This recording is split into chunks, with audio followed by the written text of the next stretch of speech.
10h16. Quero começar essa nossa conversa aqui perguntando para os nossos ouvintes com que frequência eles têm frequentado algum tipo de atividade de lazer e cultura. Quando é que você foi aí pela última vez ao cinema, a um show, ao teatro, procurando, né, opções de lazer? É mais ou menos do que você frequentava alguns anos atrás, hein? Tá ficando mais caro? Tem opções gratuitas disponíveis ou menos?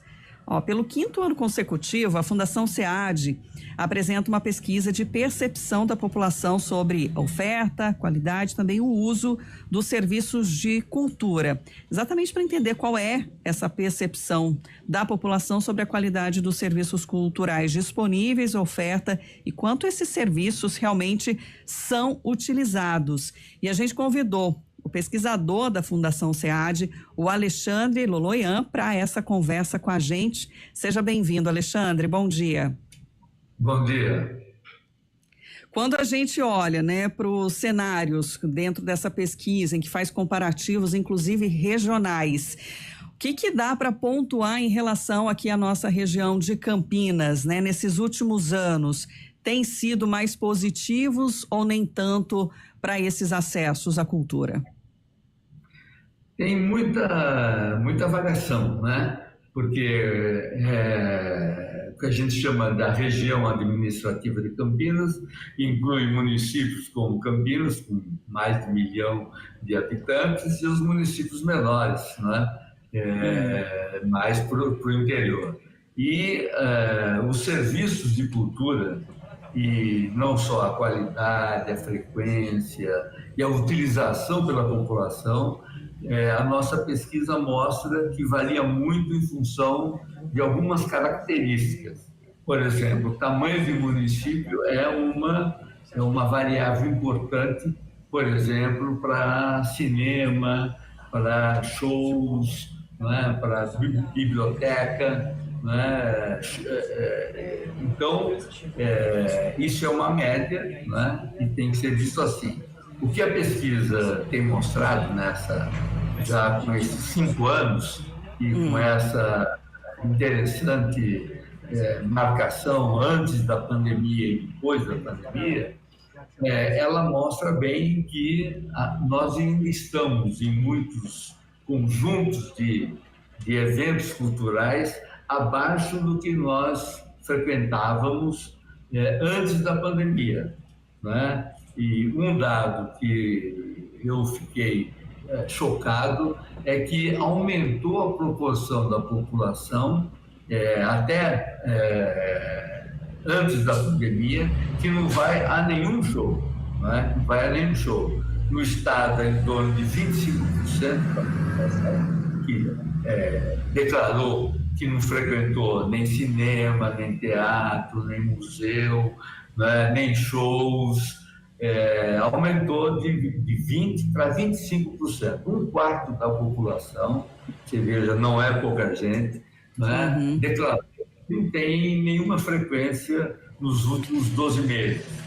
E já dá para entender também os motivos para esse cenário? Olha, tem algumas indicações, né? Como eu falei, o tamanho do município interfere certamente na oferta de alguns determinados serviços culturais. Por exemplo, nós que somos mais antigos, né, sabemos que, por exemplo, cinema, tem desaparecido o cinema das pequenas cidades, né? E mesmo nas grandes cidades o cinema não tem crescido tanto, né? E aí certamente é por conta do serviço de televisão, streaming e tudo mais, né? São mudanças no padrão tecnológico que interferem, né, no acesso. Então o tamanho do município interfere certamente na oferta e na utilização. Se você não tem cinema, você não vai no cinema, se você é de uma cidade em que desapareceram todos os cinemas. Biblioteca é outro exemplo, né? pela nossa pesquisa, não é certamente o tamanho do município que interfere no uso da biblioteca, ou que determina a utilização de biblioteca. Aí eu acho que nós temos um problema mais grave, né, que é de informação, de nível de cultura da população, de acesso a bibliotecas, né, que também não são disseminadas em todos os municípios, em todos os lugares. Outros elementos importantes é nível de escolaridade, o rendimento das pessoas que interfere no acesso, né? Então, você tem em alguns lugares a presença ou a utilização de serviços de cultura dos variados tipos, com maior proporção naqueles que são gratuitos ou totalmente ou parcialmente gratuitos, né? Isso tem a ver com políticas da municipalidade, da região, de oferecer, de promover esse tipo de eventos. Então, é uma série de fatores que determina a maior ou menor presença e utilização desses serviços. E o que você pontuou, né, nessa relação, inclusive, antes da pandemia e pós a pandemia, quer dizer, esse ato que existiu também, né, das atividades, do deslocamento, inclusive, da população, acabou impactando, contribuindo ainda mais associado a esses todos os fatores que você pontuou bem, né, Alexandre? Sim. E aí, A pandemia foi uma ruptura em hábitos que já estavam consolidados e que vinham tendo a sua dinâmica, né? A pandemia representou uma ruptura negativa, porque o isolamento impediu ou dificultou muito a convivência e esses padrões, esses eventos culturais. A grande maioria são coletivos, então você teve uma quebra e que a partir de 22, 23 começou-se a recuperar.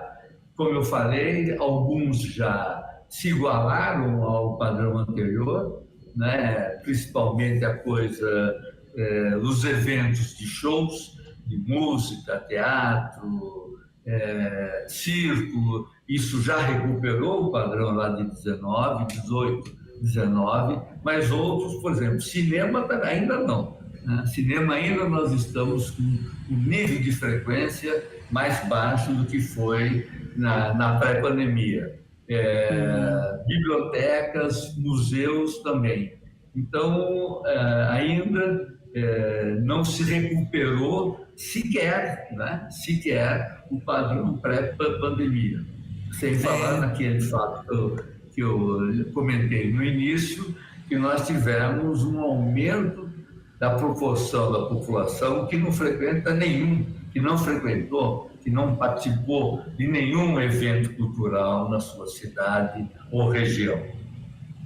Isso é preocupante, pensando no conhecimento, né, no repertório, né, e o quanto é desafiador até para as políticas culturais mesmo, né, das ações dos municípios, de dar esse incentivo, né, para as pessoas que não têm condições mesmo de pagar pelas atividades, porque não dá para desvalorizar os artistas, as produções, né, desses conteúdos. É preciso ter uma contrapartida realmente, né, para esse incentivo, para que se torne cultural. Você até colocou, né, pontuou alguns municípios menores, né, que até a verba é menor também, né, para essa área cultural, mas depende muito também desse estímulo, né, envolvendo às vezes as escolas municipais. Eu gosto de trazer uma referência da minha cidade, que é pequena, no sul de Minas, Cambuí, que chegou a ter 12 grupos de teatro, sempre foi uma motivadora, assim, da arte cênica. Tem um cinema quase centenário também lá no município. Então, acho que depende disso, né, Alexandre? Desses incentivos e de ser algo até cultural da comunidade. Porque esse é um segmento de atividade que sofre influência de muitos fatores. Fatores políticos, né? fatores referentes à tecnologia e fatores de políticas públicas, né? Um dado interessante da pesquisa é que, comparando esses períodos limites, 18, 19 e 24, o último trimestre do ano passado, né, aumentou a proporção das pessoas que participaram de eventos totalmente gratuitos ou parcialmente gratuitos. E diminuiu a parcela daqueles que participam de eventos pagos ou parcialmente pagos. Então, quando a gente faz essa distinção entre totalmente ou parcialmente, né, é já reflexo de eventos que são patrocinados, seja pela iniciativa privada, mas principalmente pelo setor público, né? As prefeituras, as secretarias, os seus equipamentos, né? Os museus, né? Teatro, mesmo cinema, às vezes, algumas cidades que têm a promoção patrocinada pelo setor público, isso depende de políticas e depende, claro, da pressão da população, do desejo da população por esses eventos, né? Provavelmente um prefeito ou uma Câmara vai ser mais sensível, não é, a promover, a ter mais promoções de eventos que às vezes são muito pouco caros, são relativamente acessíveis, não é? Aos orçamentos dessas, mesmo prefeituras menores, mas depende de demanda para esse tipo de serviço, da população querer usufruir, não é? Às vezes é falta de informação mesmo. A pesquisa mostra uma coisa interessante, que tem ampliado o acesso à informação via internet. E principalmente em maior proporção, maior intensidade nas pequenas cidades. O que eu estou querendo falar é que antes, lá em 18, 19, a proporção da forma como as pessoas tinham conhecimento dos eventos da sua cidade ou região chegava através de família, de amigo, parente, vizinho, né? E essa forma de ter a informação boca a boca, né? Tem reduzido e tem ampliado a internet como fonte de informação. Então, à medida que você democratiza o acesso à informação, para que as pessoas saibam onde existe, onde não existe, o que vai ter, o que não vai ter, né? Também estimula a maior participação e, claro, uma eventual pressão, né? Manifestada de qualquer forma que seja, para que esses eventos sejam multiplicados, melhorados. Por exemplo, tem um item da pesquisa que tem uma nota, né, sobre alguns equipamentos, né? As notas mais baixas estão nas esculturas, na matriz, na conservação dos monumentos das cidades, né? E isso a população percebe, olha, não está bom, né? Ou não tem, né? Ou está em obras, como acontece aqui em Campinas, né? Teatro tradicional aqui do município, que está fechado há muito tempo para essa reforma não acontece, e isso de alguma forma impacta.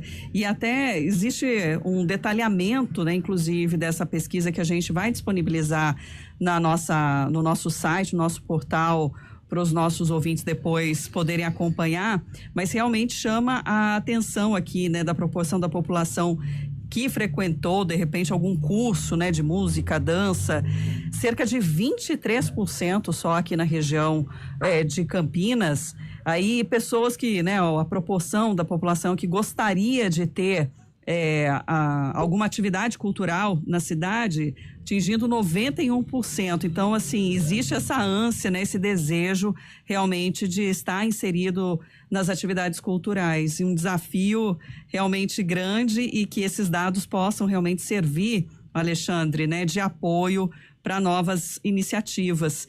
E agradeço por estar hoje com a gente, analisando também esses dados. O Alexandre Loloyan é pesquisador da Fundação SEAD. Obrigada pela atenção, Alexandre.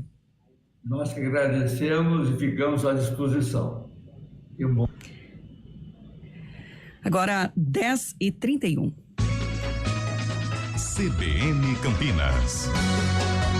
Oferecimento Recap, Sindicato dos Postos de Combustíveis. Superflex Pneus, feitos para os desafios extremos da indústria. Acesse superflex-pneus.com.br.